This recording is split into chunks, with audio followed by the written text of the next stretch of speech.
সূরা কাউসার নাজিল হয়ে গেল। সূরা কাউসার কোরআনের খুব বিশাল সাইজের এক সূরা, নাকি?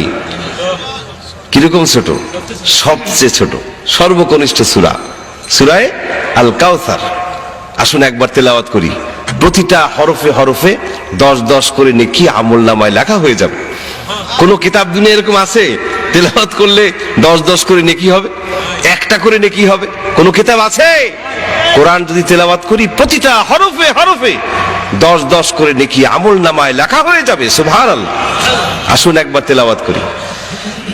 ইন্না আ'তাইনাকাল কাউসার ফাসাল্লি লিরাব্বিকা ওয়ানহার ইন্না শানিআকা হুয়াল আবতার। 3 আয়াত বিশিষ্ট সূরা কাউসার, সর্বকনিষ্ঠ সূরা অবতীর্ণ হয়ে গেল। সাহাবায়ে কেরাম সূরা কাউসারের প্রথম 2টা আয়াত কাবা শরীফের গায়ে লাগিয়ে দিলেন।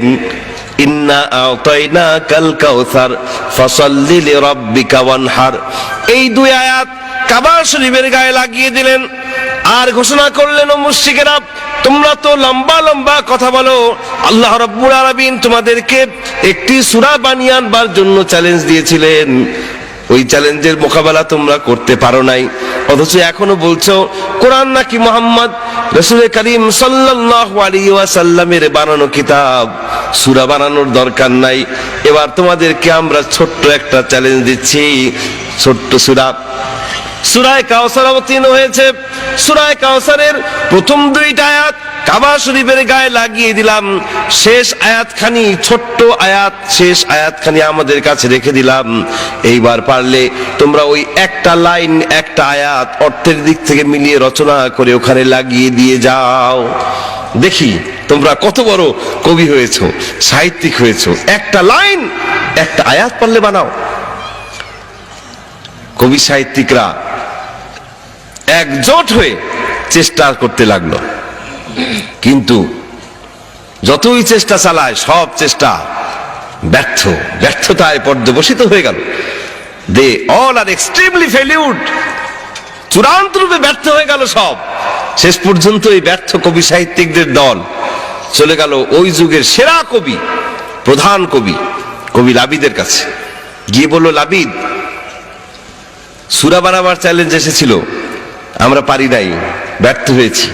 এখন মাত্র একটা লাইন, একটা আয়াত রচনার চ্যালেঞ্জ এসেছে। এই চ্যালেঞ্জের মোকাবেলাও যদি আমরা না করতে পারি, আমাদের তো জাতকুল সব যাবে, প্রেস্টিজ বলতে আর কিছুই থাকলো না। আমাদের বিশ্বাস, তুমি যেহেতু প্রধান কবি, তুমি আমিরুশ শুআরা, তুমি কবি সম্রাট, তুমি নিশ্চয়ই পারবে একটি লাইন অর্থের দিক থেকে মিলিয়ে রচনা করতে। তুমি একটা লাইন রচনা করো, কবি কুলের ইজ্জত বাঁচাও। কবি লাবিদ এবার চেষ্টা করতে লাগলেন, কিন্তু অবস্থা তথই বছর। দিনের পরে দিন যায়, রাতের পরে রাত যায়, দোয়াতের পরে দোয়াত কালি শেষ হয়ে যায়, কাগজের পরে কাগজ শেষ হয়ে যায়, কিন্তু প্রধান কবি, শ্রেষ্ঠ কবি, সেরা কবি, কবি লাবিদ, তার পক্ষেও সম্ভব হয় নাই অর্থের দিক থেকে বিলিয়ে কোরআনের ওই ছোট্ট আয়াতখানি রচনা করা। তিনিও ব্যর্থ হয়ে গেলেন। কিন্তু তার এই ব্যর্থতা, কবি লাবিদের এই ব্যর্থতা তার মনের মধ্যে হেদায়েতের মশাল, হেদায়েতের নূর জ্বালিয়ে দিল। তার মন বলে উঠল, এ তো এক আশ্চর্য কিতাব, এ মানুষের রচনা করা কিতাব হতে পারে না। তিনি মনে করলেন, তার মন বলে উঠল, একটা সূরা কেন, একটা লাইনও বানানো সম্ভব নয়। তিনি এবার তার এই মনের কথাটি ছন্দ আকারে লিখে কাবা শরীফের গায়ে লাগিয়ে দিয়ে আসলেন। তিনি লিখলেন, লাইসা হাযা মিন কালামিল বাশার। অর্থ মিলাতে পারেন নাই, কিন্তু খুব উঁচু মাপের কবি তো, ছন্দ মিলিয়ে মনের কথা লিখিয়ে দিয়ে এসেছেন। ছন্দ মিলেছে কিনা? ইন্না আ'তাইনাকাল কাউসার ফাসাল্লি লিরাব্বিকা ওয়ানহার লাইসা হাযা মিন কালামিল বাশার। ছন্দ মিলল কিনা? ছন্দ তো মিলছে, কিন্তু অর্থ কি দাঁড়ালো? অর্থ যা দাঁড়ায়, এই অর্থ দিয়ে কবি লাবিদ গোটা বিশ্ববাসীকে জানিয়ে দিল, ও বিশ্বের মানুষেরা, আরবের আরবি সাহিত্যের চরম উৎকর্ষের যুগে আরবের সমস্ত কবিকুল আমরা ব্যর্থ হয়ে গিয়েছি, কোরআনের একটা লাইনও বানাতে পারি নাই। আর কেন বানাতে পারি নাই জানো? তার কারণ হচ্ছে লাইসা হাযা মিন কালামিল বাশার, এটা কোন মানুষের রচনা করা কিতাব নয়। লাইসা হাযা মিন কালামিল বাশার, এই কথার অর্থ হচ্ছে এটা কোনো মানুষের রচনা করা কিতাব নয়। কবি লাবিদ এবং তার দলবল একযোগে আল্লাহর পেয়ার হাবিবের দরবারে গিয়ে ব্যর্থতা স্বীকার করে কালেমা পড়ে ইসলাম কবুল করে নিয়েছিল। মানুষের কথা গেল, সেই যুগের মানুষ আর এই যুগের মানুষ, চিন্তাশীল বোদ্ধা সবাই স্বীকার করে নিয়েছে। কোরআন নিয়ে যারা একটুখানি চিন্তা গবেষণা করেছে তারাই স্বীকার করে নিয়েছে কোরআন মানুষের তৈরি করা কিতাব নয়। এবার দেখুন, জিন জাতি অদৃশ্য এক জাতি, এই জাতিটাকে দেখা যায় না, সেই জাতিও ইসলাম কবুল করে নিয়েছিল, আল্লাহর দ্বীনকে মেনে নিয়েছিল। কিভাবে? জিন জাতি হাজার হাজার বছর বয়স পায়। রাসূল করিম সাল্লাল্লাহু আলাইহি ওয়াসাল্লামের যুগের জিন আজকের এই দিন পর্যন্ত জীবিত থাকতে পারে। আশ্চর্যান্বিত হবার মতো কোনো বিষয় নয়। যেই সমস্ত জিনেরা তাওরাতের তেলাওয়াত শুনেছে, জাবুরের তেলাওয়াত শুনেছে, ইনজিলের তেলাওয়াত শুনেছে, সেই সমস্ত জিনেরা যখন আল্লাহর পেয়ারা হাবিবের পাক জবানে কোরআনের তেলাওয়াত শুনেছিল, তারা পর্যন্ত বলে উঠেছিল, ইন্না সামি'না কুরআনান আজাবা। জিন জাতি কোরআনের তেলাওয়াত শুনে বলেছে, ইন্না সামি'না কুরআনান আজাবা, কি আশ্চর্য কিতাব, হোয়াট এ মিরাকল, কি এক অলৌকিক গ্রন্থের তেলাওয়াত আমরা শুনলাম। এত গ্রন্থের তেলাওয়াত শুনেছি, পাঠ শুনেছি, কিন্তু এরকম আশ্চর্যজনক গ্রন্থের তেলাওয়াত বা পাঠ এর আগে তো আমরা শুনি নাই। ওই জিন জাতীয় আল্লাহর পেয়ারা হাবিবের দরবারে গিয়ে কালেমা পড়ে ইসলাম কবুল করে নিয়েছিল। সুবহানাল্লাহ। তো মানুষ গেল, জিন জাতি গেল, এবার একটা যন্ত্রের কাছে আমরা যাব, দেখি ওই যন্ত্রটা কোরআন সম্পর্কে কি কমেন্ট করে। এই যন্ত্র গম ডাল ভাঙানোর যন্ত্র না, এটি তিল ভুসি পেশার যন্ত্র নয়। এই যন্ত্র হচ্ছে এমন এক শক্তিশালী যন্ত্র, যেই যন্ত্র দুনিয়ার এমন কোন জটিল হিসাব নাই যা সে করতে না পারে। ওই যন্ত্রের দৌরাত্ম্য এত দূরে, সেই মার্স প্ল্যানেট মঙ্গল গ্রহে পর্যন্ত রকেট পাঠিয়ে দিয়েছে, মনুষ্যবিহীন রকেট, কোনো মানুষ নাই রকেটে। মঙ্গল গ্রহে রকেট সেখানে ল্যান্ড করলো, সেখানকার ছবি টবি তুলে দুনিয়ার মাটিতে পাঠালো। আমেরিকার মহাশূন্য গবেষণাগার নাসায় বসে বিজ্ঞানীরা ওই মঙ্গল গ্রহটাকে যেন হাতের মুঠোয় নিয়ে আসলো। এই সব কর্মকাণ্ড পরিচালনা করলো যে যন্ত্রটি, সেই যন্ত্রের কি নাম? কম্পিউটার। বিজ্ঞানের বিস্ময়কর আবিষ্কার কম্পিউটার। এই কম্পিউটারের ভিতরে কম্পিউটার সায়েন্টিস্টরা কোরআনুল কারীমের ডাটা, কোরআনের উপাত্ত, কোরআনের 6666টি আয়াতে কারিমা ঢুকিয়ে দিল।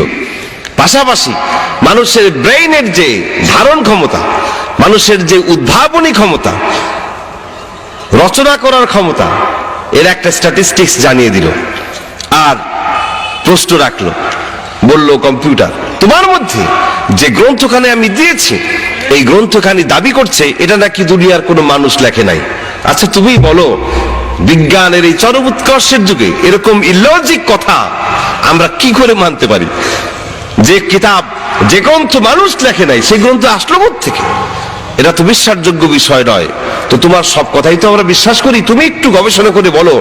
এই কিতাব মানুষের ব্রেইনের অবস্থাও জানিয়ে দিলাম, কোরআনও দিলাম, এবার তুমি তুলনামূলক গবেষণা করে একটু বলো এই কিতাব কি মানুষ রচনা করেছে নাকি আসলেই এটা কোনো অলৌকিক কিতাব, বিষয়টা কি? কম্পিউটার তার মাইক্রোচিপের মধ্যে গোটা কোরআনকে ধারণ করে গবেষণা চালিয়ে দিল। গবেষণা করতে লাগলো এটা কি মানুষ রচনা করেছে কিনা, মানুষের ব্রেইনের সাথে তুলনামূলক গবেষণা চলছে। রেজাল্ট এক সময় দিয়ে দিল কম্পিউটার, তার স্ক্রিনে ভাসিয়ে তুললো কম্পিউটার তার বক্তব্য, কম্পিউটার বলছে, ও বিজ্ঞানীরা জেনে রাখো, যে কিতাবখানি আমার কাছে তোমরা দিয়েছো, ওই কিতাবখানিকে মানুষের ব্রেইনের সাথে তুলনামূলক গবেষণা করে দেখলাম, এ কোরআনের একটা সূরা, একটা চ্যাপ্টার তো দূরের কথা, একটা লাইন রচনা করাও দুনিয়ার কোনো মানুষের ব্রেইনের পক্ষে সম্ভব নয়। মানুষের ব্রেইন দিয়ে এরকম কিতাব রচিত হতে পারে না। এবার বিজ্ঞানীরা বললেন, তুমি দেখি ওই কোরআনের সুরে সুর মিলিয়ে একই কথাই বলছো। আচ্ছা ঠিক আছে, তোমার সব কথাই যখন মানি, এটাও না হয় মানলাম, কিন্তু একটু বলো, দুনিয়ার কোনো মানুষ যদি কোরআনের মতো কিতাব রচনা করতে চায়, তাহলে কতবার চেষ্টা করলে পরে এই ব্রেনটা দিয়ে, কতবার চেষ্টা করলে পরে এরকম একটা গ্রন্থ রচনা করা সম্ভব? এবার কম্পিউটার গবেষণা করে বলল, একবার নয়, দুবার নয়, দুনিয়ার কোনো মানুষ যদি 63 অক্ট্রিলিয়ন বার চেষ্টা করে, তাহলে হয়তোবা এরকম একটা কিতাব সে রচনা করতে পারে। 63 অক্ট্রিলিয়ন টাইমস, এটা কি বাড়ির ধারের হিসাব নাকি? শত সহস্র, অযুত, লক্ষ, নিযুত, কোটি, মিলিয়ন, বিলিয়ন, ট্রিলিয়ন, জিলিয়ন, তারপরে হচ্ছে অক্ট্রিলিয়নের হিসাব। সেই অক্ট্রিলিয়নের আবার 63 বার, 63 অক্ট্রিলিয়ন টাইমস যদি কেউ চেষ্টা করে, তাহলে হয়তোবা এরকম একখানা কিতাব কেউ রচনা করতে পারে। বিজ্ঞানীরা এই ইনফরমেশনটা জেনে আনন্দ আর তাদের মনে ধরে না। তারা বলা বলি করতে লাগলো, হোক 63 অক্ট্রিলিয়ন আর ফক্ট্রিলিয়ন, যেই হিসাবে তুমি কও কম্পিউটার, শেষ পর্যন্ত পারা তো যায়। খুব খুশি। কিন্তু বিজ্ঞানীদের আনন্দের হিল্লোল বেশি সময় স্থায়ী হলো না, যেহেতু কম্পিউটার পরক্ষণে আর একটা কমেন্ট করলো, আর একটা ইনফরমেশন দিয়ে দিল। কম্পিউটার বলছে, ও বিজ্ঞানীরা শোনো, 63 অক্ট্রিলিয়ন বার চেষ্টা করলে পরে এরকম একখানা কিতাব হয়তোবা রচনা করা যেতে পারে, কিন্তু দুনিয়ার কোন মানুষের পক্ষেই 63 অক্ট্রিলিয়ন বার এক জীবনে সম্পন্ন করা সম্ভব নয়। এক জীবনে 63 অক্ট্রিলিয়ন বার চেষ্টা করা সম্ভব নয়। এই চেষ্টা যদি কেউ করতে চায়, তাহলে তাকে কয়েক হাজার বিলিয়ন বার মরতে হবে আর বাঁচতে হবে, মরতে হবে আর বাঁচতে হবে। এক জিন্দেগিতে তা সম্ভব নয়। তার মানে কম্পিউটারে ফাইনাল কমেন্ট, দুনিয়ার কোন মানুষের পক্ষে কশিন কালেও কোরআনের একটি আয়াত রচনা করা সম্ভব নয়। যদি বলুন সুবহানাল্লাহ। তো মানুষ কি বলল, জিন কি বলল, আর কম্পিউটার কি বলল, দ্যাটস নট ফাইনাল। ফাইনাল হচ্ছে আল্লাহর কথা। আল্লাহ রাব্বুল আলামিন কি বলছেন? قل إن اجتمعت الإنس والجن على أن يأتوا بمثل هذا القرآن لا يأتون بمثله ولو كان بعضهم لبعض ظهيرا। বলে দিন হে নবী, এই দুনিয়ার সমস্ত মানব জাতি, জিন জাতি সবাই মিলেও যদি চেষ্টা চালায়, এরকম একটা কিতাব কেউ আনতে পারবে না, রচনা করতে পারবে না। ওয়ালাউ কানা বা'দুহুম লিবা'দিন যাহিরা, যদিও তারা এ ব্যাপারে একে অপরের সহযোগীও হয় না কেন।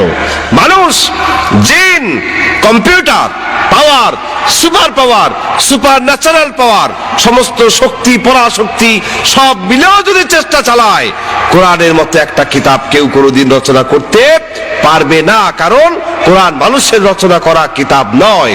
জোরে বলুন সুবহানাল্লাহ। কোন কিতাবের সাথে কোরআনকে আপনি তুলনা করবেন? এই দুনিয়ায় কোন ধর্মগ্রন্থ এরকম নাই যার ভিতরে কোনো পরিবর্তন সাধিত হয় নাই। একমাত্র কিতাব হচ্ছে কোরআন, যার মধ্যে কোনো পরিবর্তন আসে নাই, আর কোনোদিন আসবেও না। আসবে কি কোনোদিন? কেউ যদি ইচ্ছাকৃত ভাবে, শত্রুতামূলক ভাবে কোরআনের মধ্যে কোনো পরিবর্তন আনে, যেমন ধরুন হায়ের পেট খালি, ওই খালি জায়গায় একটা বিন্দু, একটা নোক্তা যদি দিয়ে দেওয়া হয়, হাটা কি হয়ে যাবে? জিম হয়ে যাবে।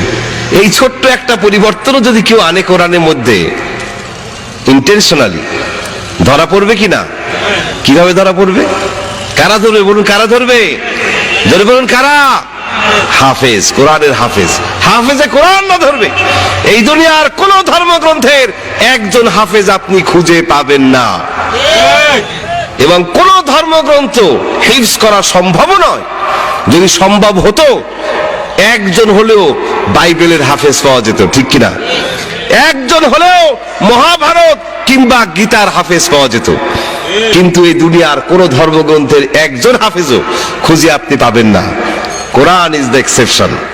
আপনারা জেনে খুশি হবেন, বর্তমান বিশ্বে হাফেজে কোরআনের সংখ্যা 5 কোটি ছাড়িয়ে গিয়েছে। কোরআন হিফজ করছে ছোট্ট ছোট্ট বাচ্চারা পর্যন্ত, 5-7 বছরের বাচ্চারা পর্যন্ত, মাঝে মাঝে পত্রিকা দেখেন না আপনারা, 5-7 বছরের বাচ্চারা পর্যন্ত কোরআন হিফজ করে সিনার মধ্যে আটকে রেখে দেয়। যেখানে একটা কবিতা, একটা গান মুখস্থ করা দুষ্কর হয়ে পড়ে, বেশি দিন মনে রাখা যায় না, কোরআন মুখস্থ করে ফেলছি এবং সিনার মধ্যে আজীবন সংরক্ষণ করছি। How is it possible? আল্লাহ রাব্বুল আলামিন বলেন কি করে এটা সম্ভব? শোনো, ওয়ালাকাদ ইয়াসসারনাল কুরআনা লিযিকর, এই কোরআন হিফজ করা বান্দার জন্য আমি সহজ করে দিয়েছি। সুবহানাল্লাহ। And I made the Quran easy to understand, easy to recite, easy to memorize. কোরআন হিফজ করা, তেলাওয়াত করা, বুঝতে পারা বান্দার জন্য আমি সহজ করে দিয়েছি। এজন্য এটা মুখস্থ করা সম্ভব। হাফিজে কোরআন হিফজ করে রাখছে কোরআন। কেউ যদি কোরআনের মধ্যে ভুল ঢুকায়ও শত্রুতামূলক ভাবে ধরা পড়ে যাবে। তবে কোরআন হেফাজতের দায়িত্ব আল্লাহ রাব্বুল আলামিন শুধু হাফেজদের উপরই ছেড়ে দেন নাই। কোরআন হেফাজতের দায়িত্ব কার? আল্লাহ রাব্বুল আলামিন অসংখ্য অলৌকিক পদ্ধতিতে কোরআনে হাকিম হেফাজত করছেন। কোনদিন সম্ভব নয় কোরআনের মধ্যে কোনো পরিবর্তন আনা। কিভাবে করছেন? অনেক কিছুই আমাদের অজানা। তার ভিতরে একটা অলৌকিক বিষয়, কোরআন সংরক্ষণের অলৌকিক পদ্ধতি আবিষ্কৃত হয়েছে। সেটি হচ্ছে একটি সংখ্যা। সংখ্যাটার নাম হচ্ছে 19। 19 সংখ্যার রহস্যময় বন্ধনে গোটা কোরআনকে আল্লাহ রাব্বুল আলামিন রহস্যময় বন্ধনে আবদ্ধ করে রেখেছেন। বিষয়টি হচ্ছে এরকম, কোরআনে যা কিছু আছে এ সকল কিছুর সমষ্টি সংখ্যা 19 দিয়ে ভাগ করা যায়। অর্থাৎ কোরআনে যতগুলি হরফ রয়েছে, লেটার্স, এই হরফগুলির যে সমষ্টি সংখ্যা, এই সমষ্টি সংখ্যাটাকে আপনি 19 দিয়ে ভাগ করতে পারবেন। যতগুলি সূরা রয়েছে, যতগুলি চ্যাপ্টার, যতগুলি পারা রয়েছে, যতগুলি রুকু রয়েছে, যতগুলি আয়াত রয়েছে, যতজন নবীর নাম আছে, হালালের বিধানমূলক আয়াত, হারামের বিধানমূলক আয়াত যতগুলি রয়েছে, অর্থাৎ কোরআনে যা কিছু আছে সকল কিছুই আলাদা আলাদা ভাবে, আবার ধরুন আলিফ যতগুলি আছে, বা হরফ যতগুলি আছে, এভাবে করেও আলাদা আলাদা ভাবে হিসেব করে দেখা গেছে সকল কিছুর টোটাল নাম্বারটা 19 সংখ্যা দিয়ে বিভাজ্য, 19 দিয়ে তা ভাগ করা যায়। সুবহানাল্লাহ। যেমন ধরুন কোরআনের প্রথম আয়াতে কারিমা বিসমিল্লাহির রহমানির রহিম, কোরআনের এই প্রথম কয়টা? 19টা। এই 19কে আপনি 19 দিয়ে ভাগ করতে পারবেন। সূরার সংখ্যা কোরআনে 114, এই 114 কেও 19 দিয়ে আপনি ভাগ করতে পারবেন। আবার দেখুন হরুফে মুকাত্তাআত, কোরআনে বিভিন্ন সূরা শুরুতে কিছু বিচ্ছিন্ন হরফ রয়েছে, যেমন আলিফ লাম মিম, আলিফ লাম র, ইয়াসিন, তাহা, আছে না এরকম?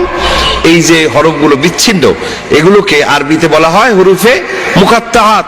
এই হরুফে মুকাত্তাআত গুলি নিয়ে গবেষণা করে দেখা গেল গোটা কোরআনে 14টি ভিন্ন ভিন্ন বর্ণে, 14টি ভিন্ন ভিন্ন বিন্যাসে 29টি সূরা শুরুতে আছে এই হরুফে মুকাত্তাআত।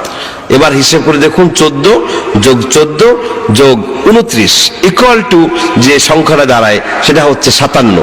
57 যোগফল দাঁড়াচ্ছে 57।